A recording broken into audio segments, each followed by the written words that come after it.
On an ordinary weekday in late 2019, in a country that used to sell itself as a banking paradise, people stood outside their own banks like strangers at a locked door. The ATMs worked, technically. They just didn't give you what you came for. A dollar account didn't mean dollars anymore. It meant a number on a screen, a promise. And when you tried to convert that promise into cash, you were offered rules that hadn't existed yesterday, limits that weren't written anywhere, and a quiet message behind the teller. S-Class. Your money is not really yours right now. Inside those same banks were marble floors, polished logos, and the old posture of legitimacy. Outside were lines, arguments, and the first taste of a word that would swallow the next years of Lebanese life. Capital controls. Not the clean, legal kind passed by Parliament, the messy kind imposed by panic. If you were watching from abroad, this didn't make sense. Lebanon was supposed to be Switzerland of the Middle East, a place where dollars flowed in, where bankers wore the language of discretion like a uniform, where the country's greatest natural resource seemed to be confidence itself. And then, suddenly, the confidence was gone. The question is simple and brutal. How did a nation built on finance end up trapping its people in a zombie banking system? To understand the collapse, you have to understand the illusion that came before it. Lebanon's modern story begins with reinvention. After years of civil war, the country tried to rebuild not just roads and buildings, but a reputation. Beirut would be a hub again, for services, for tourism, for trade, and above all, for banking. Money would come in from the diaspora, from Gulf visitors, from investors who wanted a Middle Eastern address with a European feel. And for a while it worked. The currency stabilized. Banks played their part perfectly. They offered safety, prestige, and yields that seemed generous, but not insane. If you were Lebanese abroad, wiring money back home felt like supporting family and earning interest at the same time. If you were Lebanese at home, a bank deposit felt like the closest thing to stability in a country where so much else was negotiable. But beneath that clean surface, Lebanon had a deeper system running. It wasn't one government, it was many. The state was a power-sharing arrangement built on sectarian balance, where political stability often meant distributing spoils. Ministries became fiefdoms, public hiring became patronage, reforms became threats. And the budget, the boring spreadsheet where reality usually wins, was treated like an argument you could postpone. Year after year, the government spent more than it collected, not just because of corruption, but because the political system made it hard to say no to anyone. Electricity is the most famous example. The public power utility consumed enormous resources while failing to provide reliable service, pushing families and businesses into a parallel economy of private generators. Debt piled up. But the country didn't behave like a debtor in crisis, because the peg and the banks made everything feel normal. Lebanon's geopolitics also mattered. This is a small country positioned like a crossroads and treated like a battleground by larger powers. Syrian influence, Israeli conflict, Iranian and Saudi competition, waves of refugees, and the long aftershocks of regional wars all shaped investment, tourism, and capital flows. When the region shook, Lebanon's economy didn't simply slow down. It absorbed the tremors directly, and yet the peg held. That was the magic trick. The peg said, "We are stable, even when our neighborhood isn't."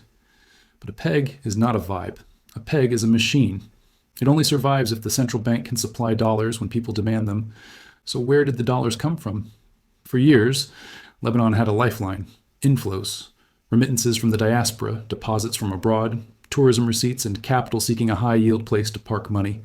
Those inflows fed the banks. The banks fed the central bank. The central bank fed the government and defended the peg. Now we get to the mechanism, and it's simpler than it sounds. Think of Lebanon like a household with a fixed lifestyle. The rent is high, the bills are high, the spending is predictable. The problem is the household's income doesn't cover it. In a normal household, you'd cut expenses or increase income. Lebanon chose the third option: borrow continually to maintain the lifestyle and borrow in a way that requires constant new money to pay the old promises. Here's how it worked in practice. Lebanese banks took deposits, many of them in dollars. Those banks then placed large amounts of money with the central bank, Banque du Liban. The central bank paid the banks attractive returns. With those funds and those dollars, the central bank could help the government finance itself and could also defend the currency peg by intervening in the market. In calm times, this can look like a clever arrangement. The country attracts deposits, the banks earn, the government funds itself, and the peg reassures everyone. But the arrangement has a hidden condition. The inflow of fresh dollars must continue, because the liabilities keep growing. Interest on deposits is a promise that repeats every year. Government debt rolls over. The system's stability depends on a steady stream of new money. When that condition weakens, the system becomes a treadmill. You're not solving the problem. You're running to keep it from becoming visible. This is why critics called Lebanon's model a Ponzi scheme. A Ponzi scheme, in plain language, is when you use new money coming in to pay the promised returns to people who came in earlier, rather than paying them from real profits. Lebanon wasn't a back alley scam. It was an entire sovereign banking structure leaning on the same logic. Keep the inflows coming, keep the promises paid, keep the peg believable, and for a long time it stayed believable. Then the world started refusing to play along. After 2011, the Syrian war and regional instability hit Lebanon's economy hard. Tourism weakened, investment slowed. The country took in enormous numbers of Syrian refugees, a humanitarian reality with serious fiscal and social pressure in a state that was already overstretched. Political paralysis became the default. Confidence, the one resource Lebanon had monetized for decades, was being spent faster than it could be replenished. By the mid-2010s, the inflows weren't enough to cover the outflows and the rising cost of maintaining the peg. That's when the central bank made the decision that would define the crash. The fatal mistake wasn't one act of corruption or one bad budget. It was a technical policy choice that turned fragility into a trap. In 2016, Banque du Liban launched what it openly called financial engineering operations. The phrase sounds sterile, like something done in a lab. What it meant was this: the central bank offered extraordinarily high returns and incentives to banks if they brought in fresh dollars, and it reshuffled liabilities in ways that made the balance sheet look stable in the short run while increasing the long-run hole. If you want it in household terms, this is the moment the household doesn't just use a credit card. It opens a new card with a teaser bonus and uses it to pay the minimum on the old one, telling itself it has managed the debt. The household feels relief for a while. The interest bill doesn't go away. It grows. Why would a central bank do that? Because the alternatives were politically radioactive. If Lebanon admitted the peg was unsustainable, the currency would fall, prices would rise, and the public would feel it immediately. If the government reformed its finances, tax collection, spending discipline, cutting waste, it would threaten the patronage networks that kept the political system balanced. If banks acknowledged losses, the entire idea of Lebanon as a safe financial hub would crack. So the central bank chose delay. Delay is a policy. Delay has winners. It buys time for leaders and insiders to reposition. It postpones accountability. It also makes the eventual crash bigger because every month of delay adds more promises to the pile. The tragedy is that delay can feel like success. For a couple of years after 2016, the peg still stood. The banks still advertised. The system still performed its favorite magic trick: stability without solvency. But the dollars had become more expensive to attract, which is another way of saying confidence was collapsing. In 2019, the inflows finally failed. The exact moment is never one clean date, but the sensation was unmistakable. A dollar shortage in a dollarized economy. When a country's prices, debts, and expectations are tied to the dollar, running out of dollars is like running out of oxygen. By October 2019, protests exploded across Lebanon. They began with a spark, new taxes and fees, then widened into a national scream against corruption, stagnation, and humiliation. Banks closed for days. When they reopened as gatekeepers, not service providers. Limits appeared. Transfers stopped. People discovered that their dollars had been turned into something else, a kind of trapped bank dollar that could not leave the system. The peg, which had been treated like a law of nature, fractured into multiple exchange rates. Official rates, bank rates, street rates. The same dollar had different values depending on who you were and what door you were standing in front of. That's when society starts to split. Those with access to real dollars live in one Lebanon. Those paid in pounds live in another. Trust collapses because prices stop being prices and become negotiations. The government's finances followed the banks into free fall. In March 2020, Lebanon defaulted on a Eurobond payment, the first sovereign default in its modern history. Whatever was left of international credibility evaporated. Inflation surged, poverty rose.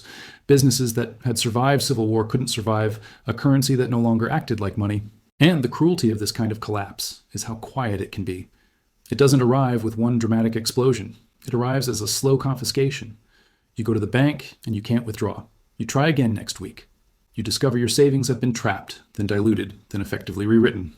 The system that sold itself as safety becomes the instrument that distributes the losses, usually downward, toward ordinary depositors, while the best connected find exits. This is what state failure looks like in financial form. Not just a government that can't deliver services, but a government banking central bank triangle that can't tell the truth about its own numbers. The cost wasn't only economic, it was geopolitical. A country that can't provide stable money, can't negotiate from strength, becomes dependent, improvising between foreign patrons, aid packages, and emergency imports. Its talent leaves.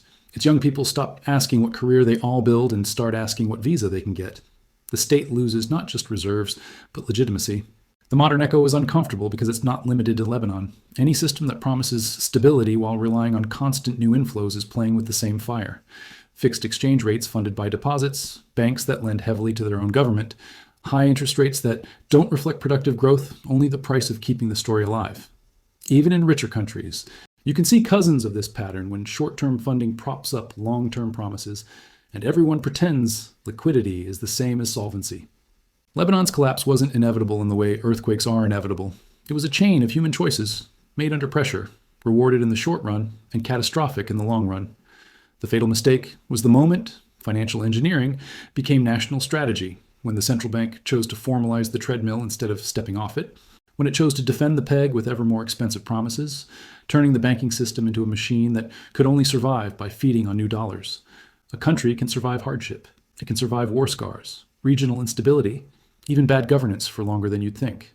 What it can OT survive is a financial system that stops being a bridge between savings and investment and becomes a device for postponing the bill. Lebanon didn't collapse because its people forgot how to work.